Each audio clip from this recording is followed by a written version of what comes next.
I think the only thing that stands between us and the life that we want usually is simply action. And so habits are actions that are repeated, that either stack on top of each other and get you to where you want to be, or bad habits can compound the other direction. We all want to improve our lives, but sometimes it's hard to know where to start. Join us each week on the Stacking Habits podcast with your hosts, David, Matthew, and Caleb, as we uncover life-changing habits from inspiring people. Want to know the best part? You can then apply those habits to enrich your own life and move closer to your goals. Going back to the conversation that we were having at dinner, I think we've had this conversation several times. We need to find the next business we start. We need to find the business where we can go to a $1,000 weekend golf trip with our clients. Because how sick would that be? I'm like nearly done with Alex Hormozi's $100 million offers. Caleb, you read that, right? Yeah. Like a huge chunk of the book, I'd say like 40% of the book, he just talks about, hey, increase the price. I mean, like that's like 40% of the book. And I'm just like thinking back to Scout IQ, and I'm like, man, were a lot of these lessons relatable to Scout IQ? Like, could we have raised the price to 10x? Probably. We had a tool to do it in Pallet IQ, our product aimed at larger sellers, but somehow we shortchanged ourselves and only charged 2.5x.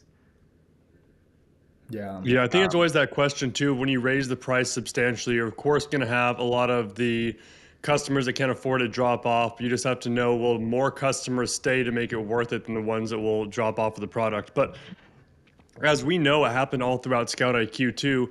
Oftentimes, the customers that caused the most trouble were the lowest paying customers. The customers on the $14 a month plan that had only paid for a single month were the ones messaging support every single day, whereas the customer paying annually paid once, did it, never contacted customer support. They were a customer for 3 years, and they paid substantially more than anyone else. And so the lower paying customers, Hormozi, I think, talks about this a lot in the book too, just cause a lot more of the problems normally than people that are willing to invest more in the product. Oh, absolutely. Well, the other thing too is one of the big issues that we faced in the company was churn. And it wasn't just our software, it was just churn of the market. People would jump into this market thinking that, hey, this is a great opportunity for me to make some money. And then, 2 weeks in, a month in, they realize, oh, this isn't really for me. And I'm just wondering, like, hey, could we have charged a much higher price? Let's just say, like, let's just throw this out there, $5,000, right? $5,000 a year. Say a month or a year? Okay, a year. Yeah, I know. $5,000 a year. And yeah, maybe we go from having thousands of clients down to a few hundred, but could that have allowed us to focus on each of our clients or our customers? Even the way that I'm describing the customer change, it goes from customers to clients, right? Because we're doing more one-on-one support. Maybe we're giving them the tools that they need to actually survive longer than a few months. Any thoughts on that?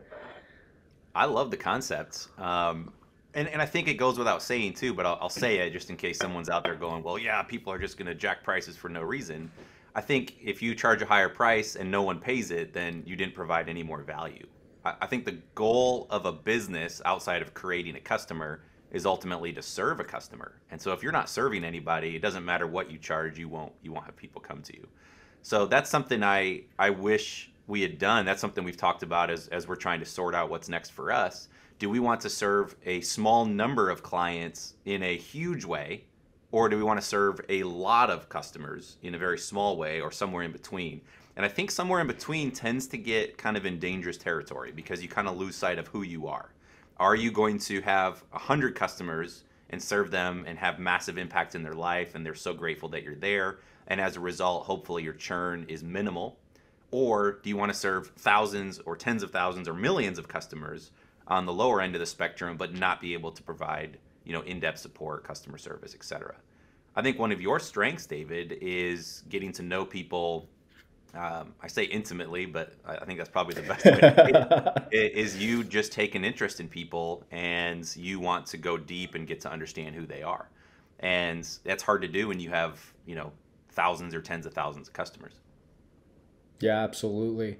I'm also thinking too, like, at $500 a month or, $450 a month, it's like we can take the time to dive into their business and really analyze what's going on. How do we, how do we improve this? How do we optimize that? At, $15 a month, it just doesn't make sense. You just don't have enough time in the day. It also is more fun to dive into those businesses too, because those people paying $5,000 a year or a month are way more committed to their business and seeing it be successful than the person paying $14 a month. That it's a side hobby they heard about online, they're hoping to get rich quick type thing with it. And so people that are investing that much more, they're actually literally invested into their business and want to see it be successful. And so those clients are always fun to work with too, because they're actually committed and doing stuff in their business. Actually, Matthew, you nailed it on the head. Is like by charging that higher price, it's sort of like a natural selection process, and it really distills it down to the people who really are committed to the process, and it really narrows your target demographic, and that makes marketing a whole lot easier too. Now you can, instead of running general ads or running TikTok campaigns, like we have specific metrics that we're looking for, a specific demographic that we're looking for. It makes it a lot easier to target. Well, and you can probably actually do word of mouth a heck of a lot better that way, because you serve one client remarkably well and they get so much value, they're going to tell somebody else in their circle that probably could benefit from the same thing. I'll tell you, David, one of the hardest parts, I love to meet with our customers. I love to interact with people. And I've had individuals, a lot of times older women, older men, that would reach out and say, hey, I'm 2 hours from you, an hour from you. Can I buy you coffee, lunch, beer, and just pick your brain? They always use that phrase. Can I pick your brain? And I would almost always say yes, because people have done that for me and I like to help people. But one of the challenges is you sit down for an hour and a half lunch and you get to know the person, which is great. But I could just tell probably 80% of the time, most of those people were going to churn out. Like, selling books was not for them, especially you meet an older lady that can barely pick up a 30-pound box, much less a 50-pound box. And, she's got other skill sets and she's got other things she could be doing. And she's so focused in and honed in that I have to flip books. And that was hard, because I'm going to tell her, hey, here's how to do it, but it may not be right for you. And so I'd rather sit down with clients that are all in, like the Michael Fordenals, the Kyle Prestons, the Michael Kreiders, like the people that are doing it at a deeper level. I love to interact and have impact in their life. And I'm going to learn from them as well, because usually they're doing things at a higher level. Absolutely. I don't remember what it was or where I saw it, but I remember seeing something just recently where the author or the person talking about it was talking about how people would ask for, a cup of coffee with them or a lunch with them and to pick their brain. And they sort of reframed it as it being insulting, like, do you know how valuable my time? Maybe it was in the Hormozy book, but it was just like turning those down, because just like, my time is worth a lot more than a $20 lunch. It's just like, oh, you think over $20 lunch, that's what my value is for time. Now, that being said, I think there is something magical in like reciprocity, like going into something and like not really expecting anything out of it. And that's one of my good habits that I listed. But what are your guys' thoughts on that? Like, are you in favor for like, I guess, quote unquote, spontaneous connections, or are you more like, you guys and I, we know people who are more guarded of their time? I don't think there's a right or wrong way. A phrase that keeps coming to my mind, I don't know if it's good or bad, is do things that don't scale. And so that flies in the face of all of the common business wisdom, and to say, hey, value your time. What's your time worth? $500 an hour, $1,000 an hour. If you can hire someone to do it for cheaper, let them do it. You do what only you can do. That whole philosophy. But I think there's something beautiful about taking an hour for lunch, and yeah, you're getting a $20 lunch, right? Hopefully they pick up the tab, that's the least they can do. So from an ROI perspective, that's not worth it. But sometimes it's worth going beyond the ROI. I've met some incredible people. I've picked up some great, information from some of those lunches. So it's hard to know. I could value, I could be okay with either option, but sometimes I do like to do things that don't scale. Where do you fall on that spectrum, Matthew? Yeah, no, I agree with that. I think with the people that are always talking about the return on their time and stuff like that, I think one thing people don't realize is they always say, "Oh, I'll never do this task or that task because I'm worth $500 an hour, or $1,000 an hour." But that only works if you're actually working instead of doing that task. And so it's like people say, "Oh, I'm not going to mow the lawn because I can hire someone to do that. My time's worth $1,000 an hour." Well, unless while the person's mowing your lawn, you're in here working, that doesn't translate because you're only worth your time when you're actually putting in the work to do that. But I think there's a lot of value in doing some tasks, even if it's of course not worth your normal hourly rate. Because like mowing the lawn is a good example for me. I could hire someone to go out and do all of my lawn maintenance, and I've thought about doing that in the past when it's annoyed me to go out and mow the lawn and do everything else. But there's also some times where it's like, hey, there's something refreshing about just going outside and doing manual labor and getting out there mowing the lawn. The kids are playing in the grass.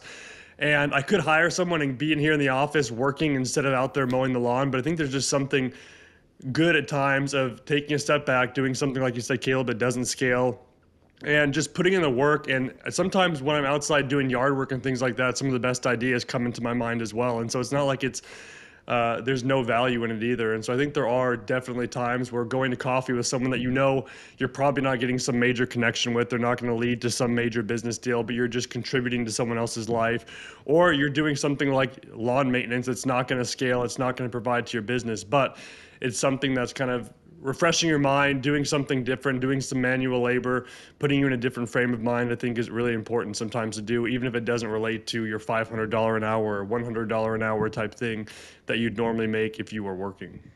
Yeah, absolutely. Caleb, I think that what you talked about is a great segue into some of your positive habits.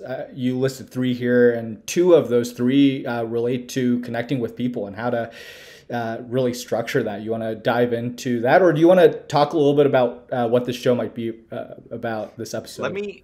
I like that segue. Let me close the circle actually on the Hormozy comment, because yeah. What I love about Alex and Layla is they are playing a really high level game.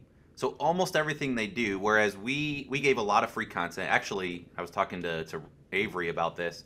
A lot of what we did with Scout IQ mirrored not all of what they're doing with the Hormozis, but I think some things actually did line up quite nicely.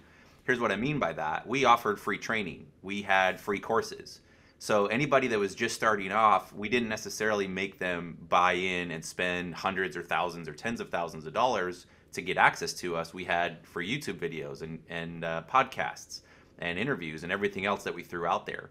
So one of the things with the Hormozis is everything they do is in alignment. They are trying to get people that have multi-million-dollar businesses that they can invest in and help grow and scale, because that's what they're the best at. So if you're a beginner, they believe in entrepreneurship, they believe in small business, they would love for you to get off your butt and contribute to your local economy or the global economy. And so a lot of their training and their low-hanging fruit, they sell books. They're not that expensive. And so all of that information is geared toward the masses. And the ones that rise and get started and get to that first $100,000 in sales or $1 million in sales, they then have access to additional training, but ultimately they're trying to get the rising stars and they're going to serve them. So I doubt that us with a podcast on our 3rd episode, if we called up the Hormozis somehow and got through to them, they're not going to sit down and do anything with us because we don't have anything that they can help us out with. So I love it. They took the low end of the market out of play and said, we're just going to give away the content for free. And if you're successful, when you hit these certain benchmarks, and I forget what they are, then come and have a conversation and we'll see if we can do business together. So I love what they do. And I think in some ways we did that.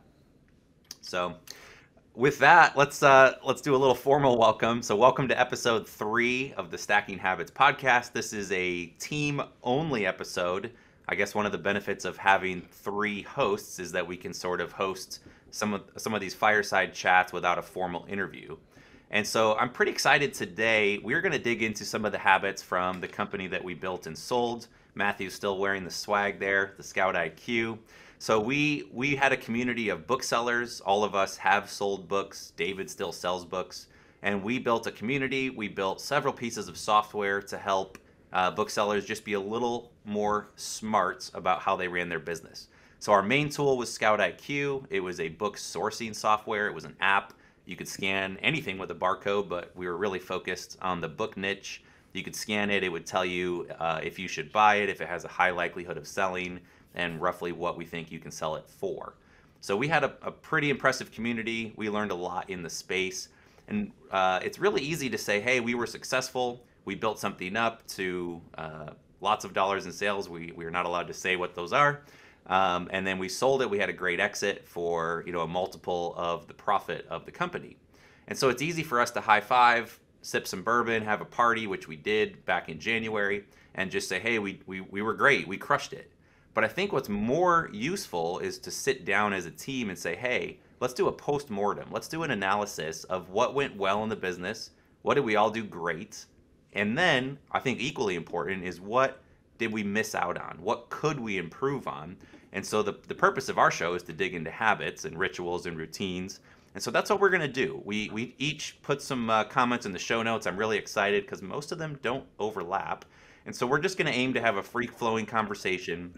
Now, if you don't run a software company, if you don't have a SaaS tool, if you're not in the tech space, I think this still applies. Most of these habits are not tech specific. They're going to be what we call transferable skills. So hopefully as you listen in, whether you're an athlete or a teacher or a parent, hopefully you can pick up some nuggets of wisdom from this conversation and apply those to your own life, because that's ultimately what it's about. I think the only thing that stands between us and the life that we want usually is simply action. And so habits are actions that are repeated, that either stack on top of each other and get you to where you want to be, or bad habits can compound the other direction. So that's the purpose of today's episode.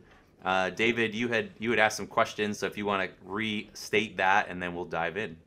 Yeah, absolutely. So Caleb, we were talking about talking with customers and how important that is in any business.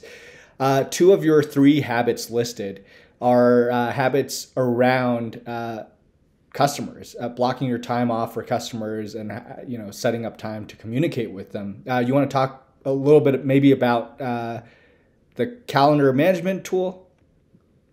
Yeah, I'll dive in.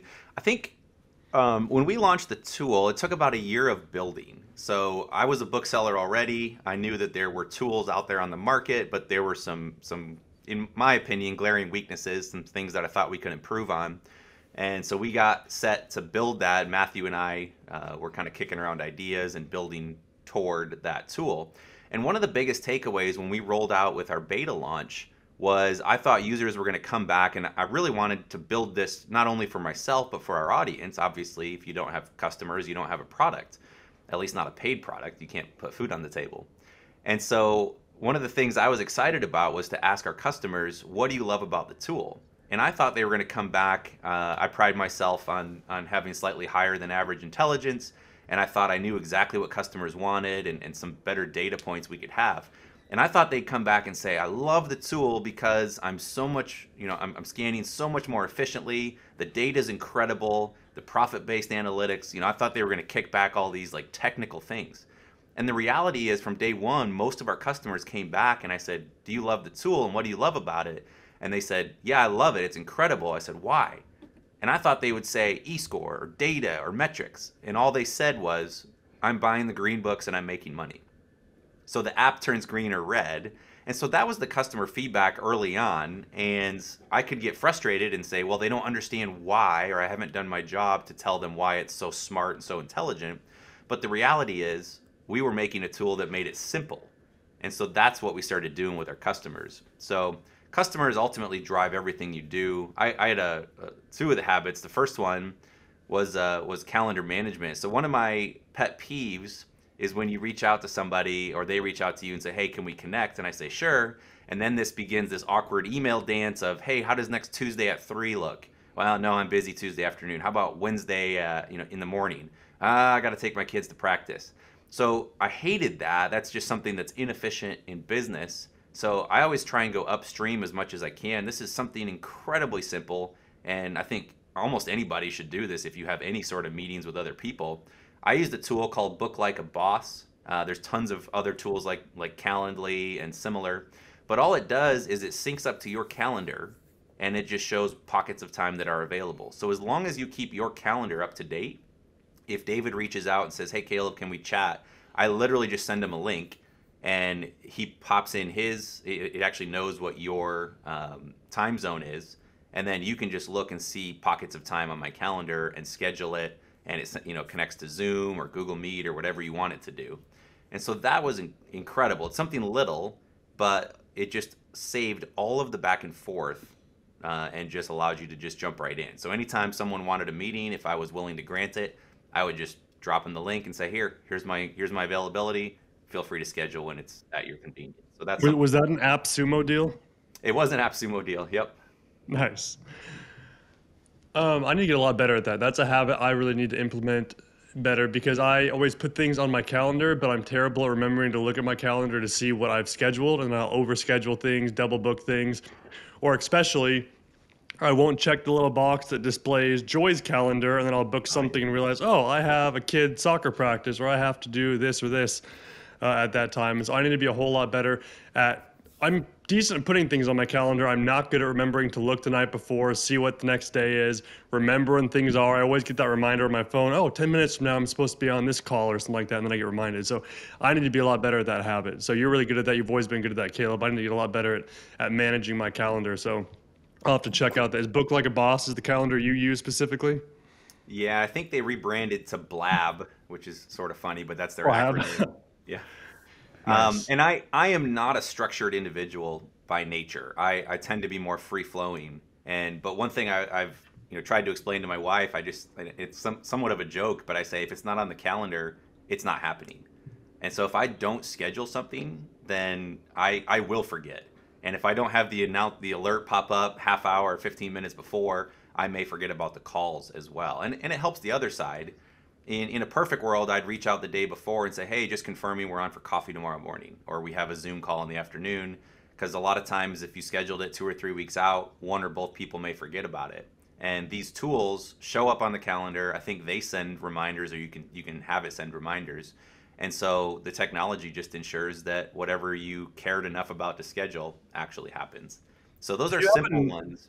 But Sorry, go. I was like, do you have a nightly review? Like, do you go over your calendar each week and look what the week ahead is, or do you like look the night before, or do you just kind of look in the morning and see what's planned for that day? How do you manage that? I try to look the night before because I'm not as much of a morning person as you. And so sometimes I will have things scheduled at 8 in the morning or 9 in the morning that I might need to wake up and drive an hour to go meet up with somebody or play golf or whatever it may be. So I try and look the night before just to make sure I have an alarm set up, and it's one more chance just to run things over with my wife or just in my head to say, hey, here's the schedule for tomorrow. Let's just talk through it. So in a perfect world, I try and do it weekly. I've got some habits and some rhythms set up in Reflect, which is a note-taking app I use. We'll get into that another time. But I have a weekly ritual where on Sundays I kind of look at the week ahead. I figure out what my game plan is, what I want to accomplish, and we talk through things as a family. And then at the end of the week, I again do a post-mortem and I go back and say, hey, what were the highlights of the week? What can I improve on? So again, I don't do that as much as I'd like, but that is a habit that I do try and implement. Do you guys share calendars with your partners, with Joy or with Alicia? Yes. Her calendar is shared with me. My calendar is not, my main one's actually not shared with her most of the time. But most of my meetings are during the early to middle part of the day, and most of her stuff is scheduled after that. So most of the time, it's not a big overlap. But we probably do need to share our calendars across a little better than we do. Caleb, can I just say, would you agree it's an absolute game changer, sharing calendars? Yeah, and what we've actually done is we just have a shared calendar. We call it Us. And so it's something both of us see. And I put even all my business meetings typically show up on that shared calendar because she needs to Ooh. know, especially with, 5 kids right now and a sixth on the way, we've got to make sure that that stuff is covered. So if 2 kids have dance, we can't schedule a third item. Otherwise, we got to get a babysitter or somebody to drive kids. And So I David, guess I it know you. works. Sorry, I guess it works really well for you guys because you guys can't have overlapping commitments because someone has to be with the kids, I'm guessing. Yep. And so it may be a Yep. little Okay. different for you, but I don't know if this was on your habit list, David, but you do a weekly meeting with Katya as well. Do you want to kind of walk through that? Because I really look up to that, admire what you guys do there. Yeah, absolutely. So, in a nutshell, our weekly meetings happen on Sunday mornings, and it's just what went well during the week. So we highlight, what went well. We talk about one thing that we wish we, did better on, and how we can improve moving forward. And then we do a quick calendar sync. And so I have her calendars and she has mine, and her calendars are crazy. Like if I usually mute it on my main calendar just because it's like her calendar is red in my calendar, and it's just a bloodbath. Like my entire calendar is red because she's so busy. But it really helps on Sundays when we sync up to say like specifically what we're looking for are the evenings that we don't have engagements, right? So like Katya does like yoga every other day, and I do jujitsu, and she goes to happy hours, and I go to happy hours. We have dinner plans, and we'll typically try to block off 1 or 2 evenings in the week to either do like a simple date night, like walking around town, or a more structured date night, like going out to a new restaurant or something. So that's been remarkable, to say the least. It's really changed the way that talking about habits and how they can actually make meaningful impacts in your life. Like prior to our weekly meetings, when we were having, for us, just unstructured time together, sometimes Katya would be on her phone, sometimes I'd be on my phone, and that could lead. I mean, that has led to in many times like sort of a resentment towards each other, and like how much screen time we were getting. Is like there was a misalignment in expectations where maybe I was expecting to spend more time with Katya and she was expecting to spend more time with me, and there was just a mismatch. One of the things that syncing up at the beginning of the week really helped us out with is, oh, hey, we have these dedicated times blocked off throughout the week, and that is time that we're actually going to be intentional with each other. We're going to spend time together. And if we're sitting on the couch watching Netflix and we're on our phones, that's okay, because that was sort of like a free time that we didn't have booked. And so there aren't really expectations. And so that's been really helpful. I love that. One thing that stood out to me when you talk about what's something that you kind of debrief the week, behind, you say what's one thing that went well, what's one thing that could have gone better. Does that ever lead to some really difficult conversations or defensiveness? Or is this kind of a habit that both of you just understand that's a chance to simply verbalize how you're feeling about the week? Yeah, I'd say most weeks it's something small. It's something like, hey, you mentioned this week. I wanted to talk a little bit more about that. And usually, it's nothing major. It's just something like, oh, I was really irritated that day, or oh, you'd done something previously that sort of reminded me of that. And so it brings up good conversations. Now, I will say, every now and then we will have a conversation where it's like, hey, what's one thing that we could have improved on? And we almost get into like a 3-hour conversation about like how we're feeling. And it's been such a powerful tool, man. Like honestly, having structured time to talk about how you're feeling about the situation, what a powerful tool. Like instead of just like feeling the need to, or like not having it structured and like never, because like when is it comfortable to bring up uncomfortable things? Like you're never going to be comfortable. It's not. The only time you will is when it boils over. which is like the worst time, right? Exactly. Yep. So I think So anyway, it's been creating a release valve or a specified time really helps. And one last note on that, I've got one other note on kind of time blocking, but I think the same thing applies to budgets, where if you don't tell your money where to go, it just disappears. And if you don't tell your time where to go, the week simply slips by. You get to the end of the week and go, man, I had these priorities over here and I may not have done any of those. You know, what did I actually do? I just played defense the entire week. So I think there's something to be said for, with budgets, telling your money where it's going to go. And we've talked about this on previous podcasts with minimum budgets, and that's another conversation for another day. But I think the same thing applies to time. If you don't block it off, if it's not on the calendar, then it's not important. And if things are important, like date night or intentional time with friends, then block it out and do it. So one last note on time blocking. This is something I picked up from the book The One Thing by real estate agent Gary Keller, and then I think Jay Papasan helped write that as well.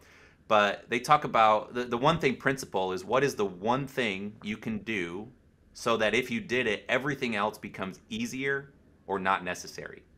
In other words, what is the most leveraged thing that you can do in your day? And once you identify that, then you can act on it. And that's the same thing with habits. Is there's a million habits out there. We're going to display, thousands hopefully over the next couple of years on this podcast. You can't implement all of them. So the question is, what's your intention? Where are you aiming? And then once you have that dialed in, that helps you figure out, which habits you should attempt to implement. One of the biggest things with the one thing was, we all tend to play defense. We can chase shiny. I know, David, you're going to talk about that in a little bit. But one of the best things I did is I blocked 4-hour segments of every day. And so I think Monday, Wednesday, Friday, that was in the afternoon, and Tuesday, Thursday was in the morning. And what that allowed me to do is, with my Book Like a Boss tool, you couldn't book me during those times. Those were uninterrupted times. And what I wanted to use those times for was the most important thing I could do in the business. So whether that is talking to customers, I would kind of carve that time out.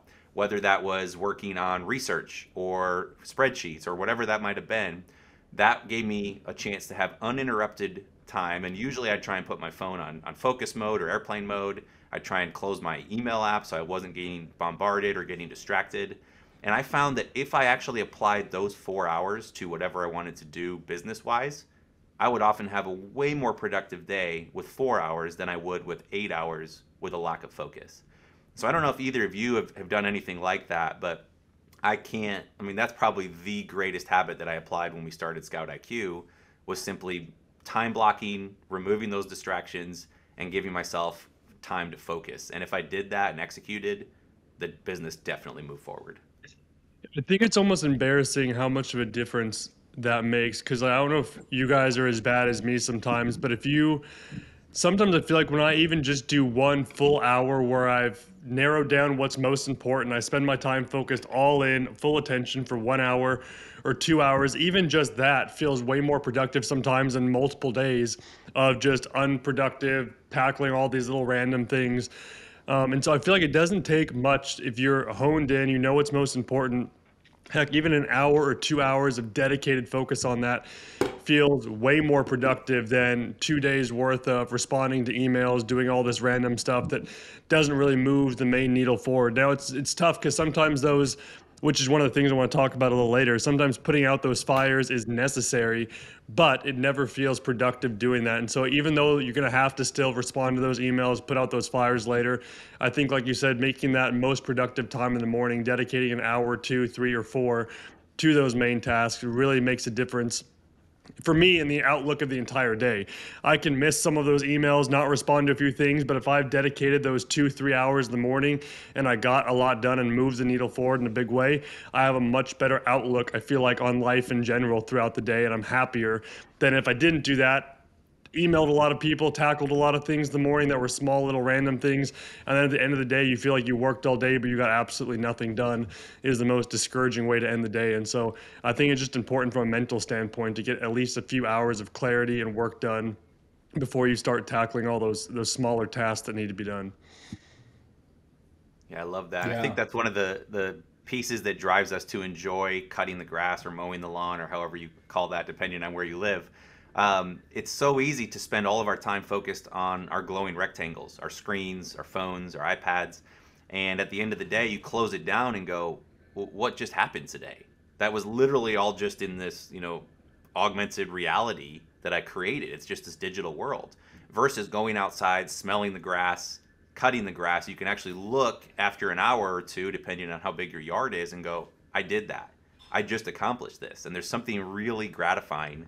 And so that same thing applies is if you tell yourself, here's what a productive week is going to look like, or a productive day, and then at the end of the day you revisit it, that's almost the same thing as looking back and saying, oh, I just cut that grass. I just did that. My yard is improved. Here's what I did. And I think that's a way to kind of combat some of the challenges of living in a technology-driven world.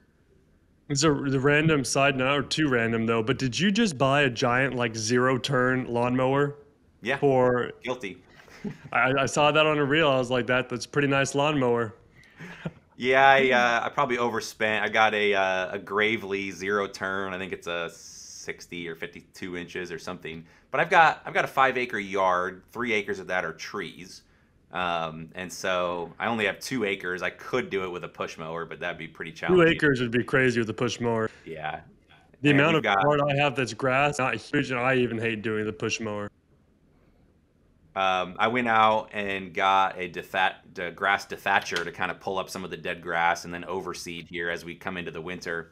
And I went out on Saturday and just spent the day. I mowed, I dethatched, I spread grass seed, and I just was smiling the entire time, going, "This is pretty cool. I'm actually out here doing stuff." I don't view myself as very handy, and so being able to go out and do something, I don't know if that's inherently manly or just feels productive, but I was like a kid out there, so it was worth every penny I spent on it.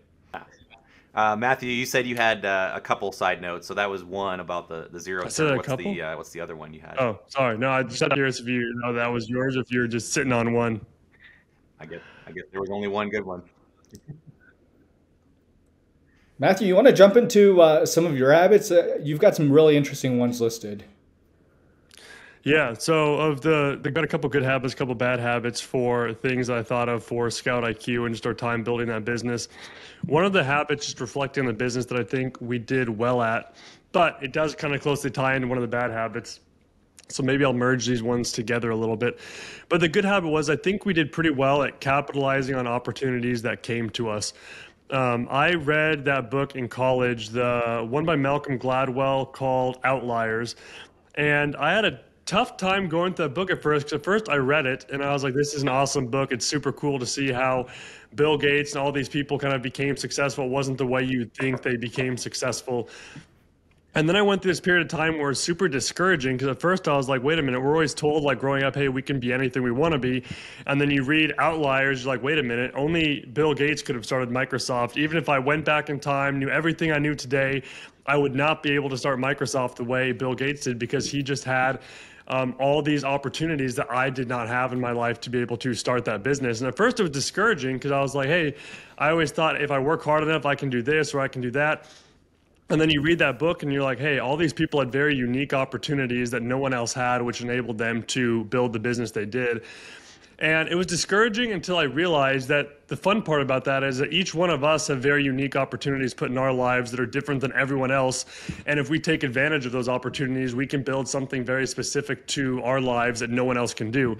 Caleb, you're going to have opportunities, and you've had opportunities that I don't have and David hasn't had. And then vice versa, that works the other way too. I'll have opportunities and people I'll meet that you guys did not, that'll enable me to do different things. And so looking at Scout IQ, we had a lot of opportunities come to us, which I think most people have businesses. They'll have opportunities in different ways, shapes, and forms come into their business. And what matters is if you take advantage of those opportunities and actually do something with it. And I think we did a fairly good job at doing that throughout the business. A couple of key examples that stood out is that one time, this was in COVID year, this was middle of COVID, TikTok was just beginning to really kind of go crazy. It was mainly just a dance video platform before, and people finally started using it for different things. And the entrepreneurial niche kind of popped up on there. And there was a random video, someone talking about Scout IQ, going to a store, scanning books or software, that went viral. It got, I think, 1 million viewers or 1.2 in a very short period of time. And we saw a lot of customers come into the business because of that. And we could have sat back and said, hey, that's awesome. We had a viral video, pretty cool. We got some new customers. But our first thought was, let's take advantage of this opportunity. We have this given to us. Let's actually find some of these new influencers on TikTok. Let's pay them to make very similar videos to the one that went viral and see what happened. And we paid at the very first, we paid 10 different, we paid more like 3 different influencers to make about 9 different videos because we knew each one wasn't going to go viral. But of those 9 or 10 videos that were made, 3 or 4 of them went viral to the same degree, if not more, than that very first video. And we had one influencer video specifically that got almost 5 million views that we paid for shortly after that first one. And all he did was very much copy the similar nature. He didn't copy it exactly, but the similar nature of the first video that went viral, almost 5 million views to date, I think, on that video. And it was because we saw an opportunity and we didn't just let it sit there. We noticed it, we realized it, we took advantage of it, we paid some money to get some videos made, and then we 10x'd what would have been just a single viral video because we took advantage of that opportunity. Another idea that kind of came to mind, which this one didn't. And Matthew, let me jump in there. You're being too humble because you keep saying we, and this was you. I mean, we encouraged you, but this was you saying, "Hey guys, there's something here."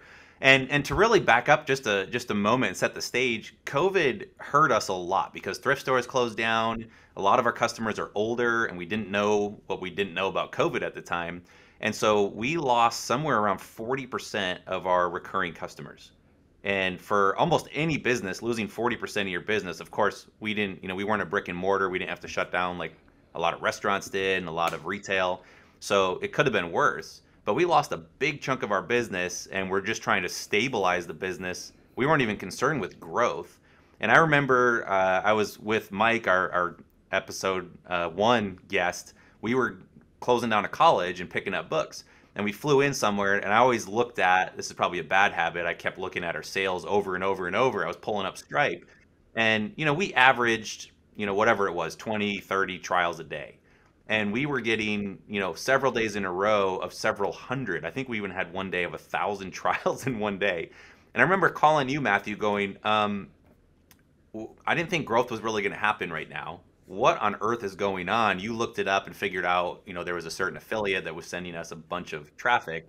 And I just picked up the phone and called him and said, hey, man, I don't even know who you are, but thank you. And what is going on? And then once we learned that it was TikTok, Matthew, you really took the reins and jumped in and said, all right, let's pour gas on this.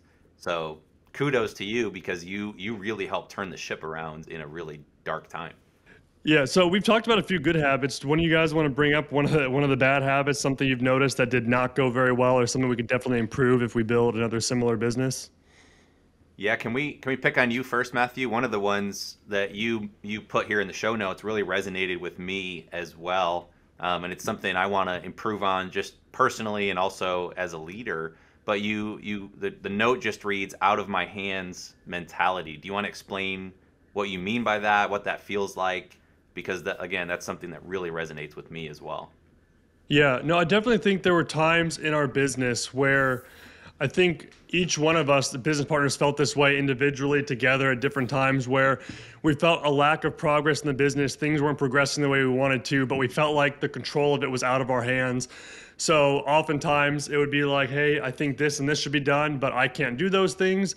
And I think the business can't go forward unless those things are done. Therefore, I'm going to kind of just sit here and twiddle my thumbs waiting for progress to be made because I feel like it's out of my hands. And I think the book that I've read multiple times now, went to the conference and stuff, that really just changed my mind on that was the Extreme Ownership by Jocko Willink, which basically the premise of that book is nothing is ever out of your hands. There's always things you have control over, and there's always things you can do to move the ball forward. It might not be, for example, for a Scout IQ, a good example would be development. If we knew there's X, Y, this feature, we needed to get developed, we needed to get it developed and pushed out for this reason. But Caleb, you and I are not developers. We often had different developers throughout the time of Scout IQ, and then our main developer, our other business partner. And certain times development would move way slower than we thought it should, or there's little fires that needed to be put out, and so it took a lot longer. And instead of just waiting for this feature to be done and feeling like the business can't move forward until that's done, there's a lot of things I could have been doing that were in my control. I could have focused more on building out more training material. We could have focused on improving the website. We could have focused on improving the customer journey. I could have focused on retaining more customers and trying to limit churn versus just feeling like, hey, we just need this feature to be able to move the business forward, and I'm going to sit down and wait until this feature is done. There's a lot of times where I felt like control was out of my hands, but I really just needed to look inside and figure out what do I have control over, and let's move full steam ahead with that. And also, there's a lot of things we think are out of our control that I think aren't actually as much of out of our control as we think they are. We could have figured out how to develop better processes for managing the development life cycle and figuring out how to set better sprints and be able to outline that better from my perspective of building out a cleaner UI, focusing on step 1, step 2, step 3, where the developers, we can hand it off to them and they're not trying to create everything from scratch. They have a game plan in place of what they need to create, and that could have very well moved things along faster. And so I really realized that a lot of times I felt like things were out of my control. I really just needed to take a step back, figure out what is in my control and double down on that versus sitting back and trying to just wait for things to happen and hope they happen eventually.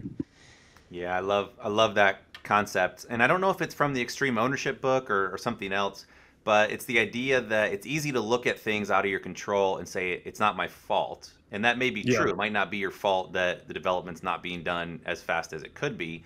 But I think one thing Jocko called out as he goes, you are responsible. So even if it's not my fault, I can still be responsible to look at it and say, all right, even though this thing is happening to me, this is a victim mentality, I'm still going to be responsible for asking the questions. Can I improve this process moving forward? What can I do even though I'm still waiting? And the minute you say, well, we'll start marketing, we'll start doing other things once the development is done, you just put yourself in a spot where you are purposely checking out of the ball game and just saying, I'm going to sit on the bench and wait until something else happens. And I think that's I tended to do that as well. And I know there's some leadership elements that can play into it. A big piece of it for me too was, I think, lack of focus. And if I had done a better job, I'll say I'll take responsibility instead of trying to lump the team in. If I had done a better job of setting the focus, setting the priority, the one thing for the team, and then purposely helping to block other things that were coming up, because software is its own entity and it tends to break when you least expect it and when you least want it to. I used to joke that the software knows when you're traveling, and if I was on a golf trip or on vacation, something would inevitably break. It's just Murphy's Law kicking in. And so I think the more that I could have set the focus and then kind of blocked and tackled and said, hey, these other things are important, but they're not, fires that we need to address today, then I think we could have stayed on track a little bit better. Yeah, absolutely. Have you noticed that in your businesses at all, David? Anything similar to that? Yeah, absolutely. Funny enough, one of the positive habits that I put in for Scout IQ is near the tail end, we got into these quarterly meeting cadences where we'd meet in person once a quarter to talk about the previous quarter, similar to my weekly meetings. What went right, what went wrong, and then what should we focus on the quarter moving forward. And I think once we started doing that, I don't know about you, Matthew, but definitely helped me as far as like prioritizing where my energy should be going to. Would you agree with that?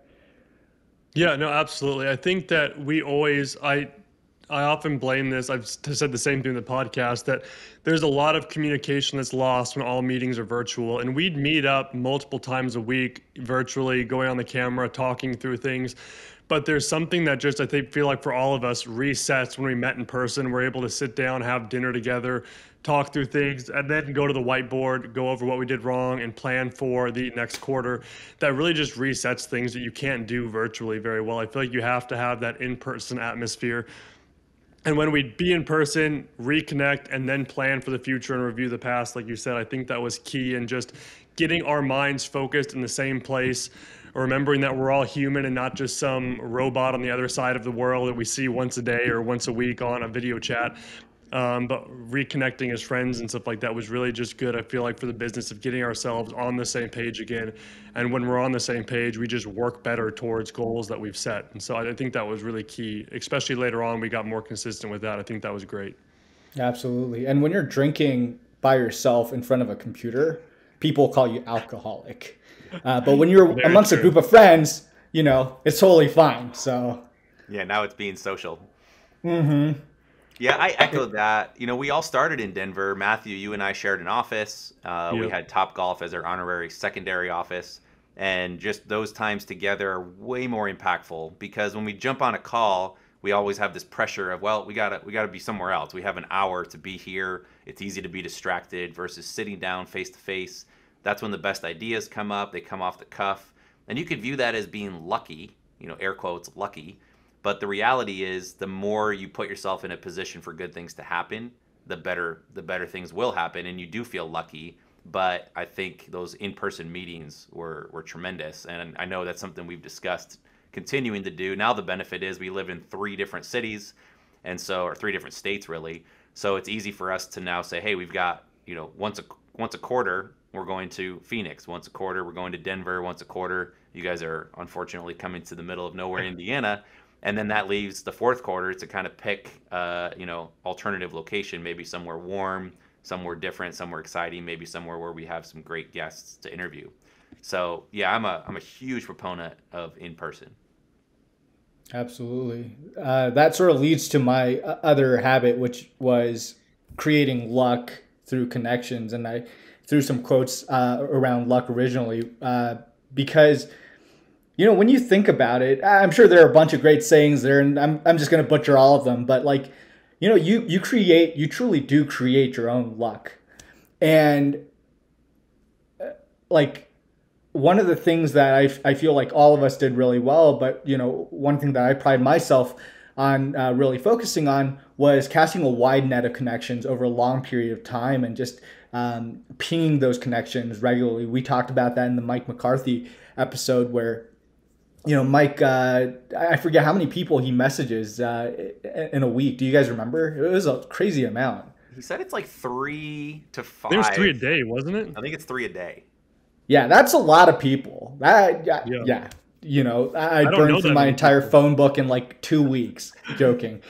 But yeah, I mean, just like essentially casting a wide net and following up on those connections, like you're bound to find synergies or like areas where there's total alignment in those connections. And one of the two of the examples that I put down were the Zipfit integration, which was a little rocky to begin with, but just being able to connect with Jeff Heidinger back in 2013, and like back when he was with a totally different company, I was with a totally different company, and we both just so happened to be in companies that really meshed well together, and being able to integrate his services into ours, that was really cool. And then also the other thing too is just like how the three of us ended up being part of a team, at least for me, being able to join the book flipper community, and I go to a lot of the in-person events, and being able to connect with you guys over time, we were able to create bonds, and I was able to quote unquote be lucky enough and truly lucky to join your guys' team. Yeah, you do that better than most, David, and it's something I really look up to you and admire. But having those, they're angleless. There's no angle. You're not calling someone because, hey, I've got this idea and you're doing this thing and I think we should partner up. I think I said that the first time we ever met. I'm like, David, you and I should partner up at some point. I think I kind of rushed the gun, but it ended up working out. So I guess it worked, all's well that ends well. But you do that so remarkably well. No agenda, just simply reach out, get to know people, and it happens to work out for you and for us. But even if it doesn't, those deeper connections are incredibly meaningful. And I think that's something, Matthew, you did a lot of this as well, and I did. We ended up becoming friends with a lot of people in our industry that use competitive products, or actually they were competitors. I talked to other teams developers from time to time, and just we shared ideas. We didn't get too much into the weeds because that would be a conflict of interest. but we got to know each other. There was a mutual respect, and I think that helped all of us just move forward more impactfully. One thing that I struggle with, kind of one of the last habits that I sort of missed out on, and David, you mentioned this a little bit, Matthew, you did as well, but the idea of offense versus defense. My happiest moments were the first year when we were building the prototype, because I had very clear, I was very focused on what I knew the market needed or what I thought the market needed. And so we were building this thing to kind of solve the problems that were out there. We were creating something new, and I think there's something in me that loves to create. And the second happiest time was when we were doing the exact same project with Pallet IQ, which was our bulk tool. And so there was a period of building this tool, sort of the injustice that other companies were charging too much money, and we could do very similar things, kind of strip down some features and make it very affordable. I loved those periods of time. And sort of the concept of building in public comes to mind. That's something that's very trendy, especially in the tech world. But when we were doing our initial build out, we were very upfront. We did a keynote speech. Here's the features we're doing. Here's why we're doing it. Here's how it's important. And I think people really rallied to that, and they felt like we were creating something for them. And then what happened is our competitors, or namely one main competitor, would shamelessly copy from colors to features to you name it. They would essentially copy. And tip the hat to them, something that would take us a month or two to build out, they would copy in a matter of a week. And so I got really frustrated and started playing more defense and saying, well, I don't want to get burned again. I don't want to explain what our feature is and give them the chance to beat us to market. And I think what happened then was that was playing scared. And so that was kind of being, contracted and being worried and afraid and anxious that someone was going to copy us. And at the end of the day, it didn't really matter. They had essentially the same tool as we did. They were actually cheaper than we were. They dropped their price when we announced we were coming to the market, and we held steady. We never increased prices, which, to Matthew's earlier point, maybe we could have and maybe we should have. But I was happiest when we played offense, and not in a sense that I don't give an F about what anybody else is doing, but the sense of we are going to just play our game, serve our customers, and whatever happens, happens. And I think that is the best approach, and that's something I want to apply to whatever business we get into next, is play more offense, be more outward focused and tell people what we're doing, and then just go do it. Yeah, no, overall, I think we hit everything. So one thing I do have on my list that I'm curious, this maybe is a little off topic, but I'm curious for your guys' thoughts real fast on this, is I put education is one of the good things on my habit list. And what I meant by that is that we are always putting out content for our customers, for Amazon sellers in general, whether it be fee changes on Amazon, updates to how people could store their inventory, releasing some free spreadsheets, Caleb, that you would make to help people manage their business. We just always kind of defaulted to putting out educational content, helping people in our community. And we always heard feedback over and over again that a lot of times why people used us was not because we had the fanciest software, the software that always worked the best, but because they liked our team, they liked us as individuals, they liked that we're always helping them build their business. And we kind of defaulted to that, creating content and education for the customers. A lot of times that really had nothing to do with our software. Our software helped people find books, and a ton of our content was how to manage your business, how to give your numbers to your accountant, all these different things that had nothing really to do with our software itself, but just in general helping people sell on Amazon. And people tended to really like that. But going back to what you talked about at the beginning, Caleb, we talked about the Hormozis a little bit and how they give a lot of their content away for free and how we kind of did that to an extent. One thing that I noticed, I don't know, did you guys listen to his keynote speech when he released his new book, The 100 Million Leads? Did you guys listen to that at all? Yep. You did? Okay. So one of the things he did in there was he had this thing where he had all of this informational content, all these courses he's made, and he said it was going to be $9,000 a year, and then he dropped it, and then it was $1,000 a year, and eventually at the very end he said it was going to be free for everyone that was there. You can grab the link, take all of it, and he said his goal, kind of like you said, Caleb, was to give the information for free. That way people can build these businesses, and then they can go off and they can help them afterwards. Do you guys think that when you give something away for free, like we did though, that it devalues that information and that people will not consume it as much as they would if they had paid money for it? Because when I think back on that, I'm conflicted with that because I do like our process of making a lot of free content. I think it definitely helped customers feel like they related to us more. But going to the Alex Ramosi thing, if I had paid $9,000 for those courses, I guarantee you I would have listened to every minute of all of those courses by now. But when I got a free link to get all of that content for free, I've gone through very little of that because I have no investment into it. And I know it'll help me. I will eventually probably go through all of those. But if I had paid for that content, I probably would have applied a lot more of it to my life right now. I probably would have watched a lot more of it and taken action on it a lot more. But given that it was free, in your mind, I think it automatically devalues the content to an extent. Do you guys see that in your life, or is that just me and that's how kind of I'm relating to this? Or do you guys see the same type of thing happen in your life? I would I see where you're coming from, Matthew, but in my mind, it's not necessarily devaluing. It's more a sense of priorities, right? And so right now, like all that free content that Alex Hormozy posted, it's important. You know, it's useful, and you know that it could impact your life. But right now, it's not a priority. You don't really see how that could impact your life in a major way right this moment. And so you've deprioritized it, and it's not necessarily that you devalued it, you just deprioritized it. Now, I think that if you did pay the $9,000, it doesn't make it any more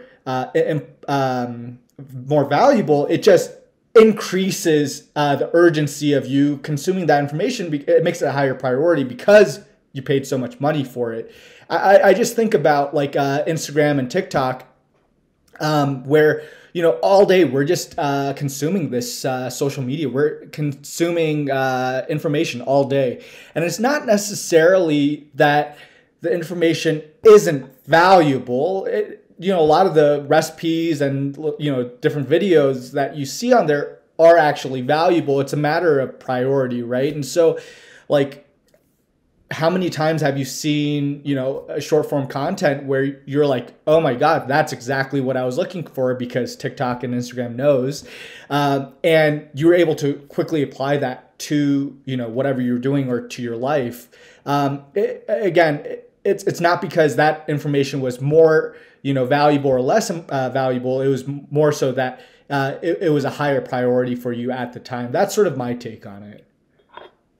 Matthew, you and I kind of went back and forth on this, and I don't want to say we struggled. I think there was certainly some tension there.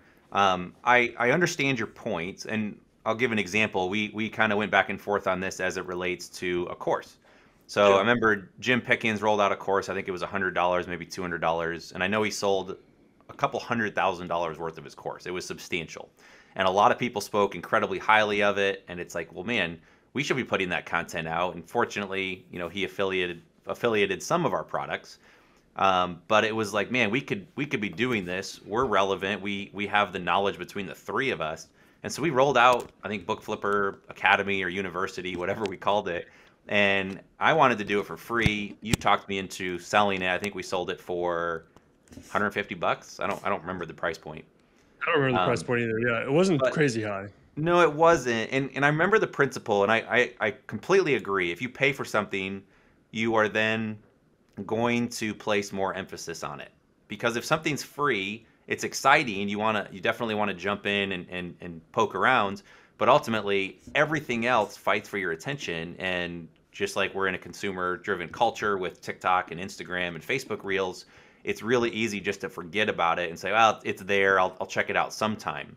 Versus if you pulled out your credit card or Apple Pay or whatever and bought it, you are now going to place that into a higher priority in your life. So I love that concept, and I do agree with it. It just felt weird, and maybe I was too concerned with what people thought, because there'd be comments out there like, why would you pay for this? There's free information on YouTube, which is true, but a lot of times you get what you pay for. Everything is put together in a nice bundle for you, but also just the habit of paying for something means you are going to be more serious about it. So I go both ways on that. I understand the benefit there, but I ultimately felt better about making it for free. And when we removed, I think we sold, I don't know, $10,000 of the course or something. It was nice. It didn't change our lives. Hopefully the people that bought it benefited, but then we eventually just rolled it out for free. And if you were a Scout IQ customer, you could have access to it. Yeah, yeah. We just kept it behind our customer paywall versus having it, as a paid course. Yep. Yep. I think You know, the Alex is biggest really smart, and so sorry. Go ahead. I say the biggest thing I think we missed goes back to your original point was we didn't have a very expensive product. So if you loved us and bought the tracking spreadsheet and our repricing software and Scout IQ and Pallet IQ and fill in the blank, I think the most you could have ever paid us in a calendar year was somewhere around $500 or $600, which Yeah, that's a lot of money in aggregate. You get thousands or tens of thousands of customers doing that, and it's a pretty substantial business. But we didn't give anybody the chance to pay $10,000 with us. And I know that the value that the three of us can provide and did provide to people was worth more than that for some of the larger clients. So I think that's our biggest miss, is saying, how can we provide crazy value and charge for it? And that's something I'm eager to sort of figure out the next go around. This conversation just went full circle. I love how that happens. well, I think that wraps it up pretty well. I think there's a lot more to discuss here, but obviously we can't do it all in one episode. But I think we covered some really good key points here, and I like some of the habits that we outlined, and definitely a lot to think about. And I'm sure if we come back and have this same conversation a few months from now, we'll have new insights we've gained from just pondering what we've talked about in this episode. So that's pretty cool. So, word of wisdom that I'll leave you with, and then David, if you have anything else to chime in with. If you just listened to this whole episode, kudos to you. Congrats for giving us an hour and a half, whatever this ended up being, of your time. I got a challenge for you. Take a minute right now, pause what you're doing. If you're driving, obviously don't do this while driving, but pull over, take a minute and write down just one or two action items you want to take away, or something that stood out to you from this conversation, and put it into practice. Because ultimately, you can read as many books as you want, talk to as many intelligent people as you want, listen to podcasts, watch videos. You can put tons of content up here into your noggin. But unless you act on it, unless you put it out into the world, your life won't change one bit. And so it's better to listen to one thing and put one piece of content into action than to listen to 1,000 things and put nothing into practice. So that's my takeaway, is simply write something down that you want to apply, and then revisit that a week or a month from now and see if you're doing it. David, any last words as we close things up? Nope, I think that's it. Cool. That's it. Tune in next week as we get back to interviewing some intelligent and intentional guests. And with that, we will close our episode. Thanks for listening.